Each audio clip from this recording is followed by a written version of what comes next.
மீண்டும் பள்ளிக்கு போகலாம், நம்மை நாம் அங்கே தேடலாம்.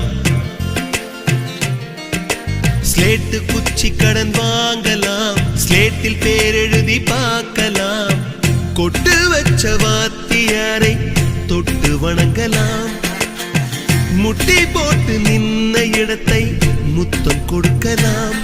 பள்ளிக்கூடத்தில் சொன்ன பாடத்தில் இந்த உலகத்தை நாம் அறிந்தோம். அன்னை மடியென நம்மை தாங்கிய இந்த பள்ளியை ஏன் மறந்தோம்? மீண்டும் பள்ளிக்கு போகலாம், நம்மை நாம் அங்கே தேடலாம்.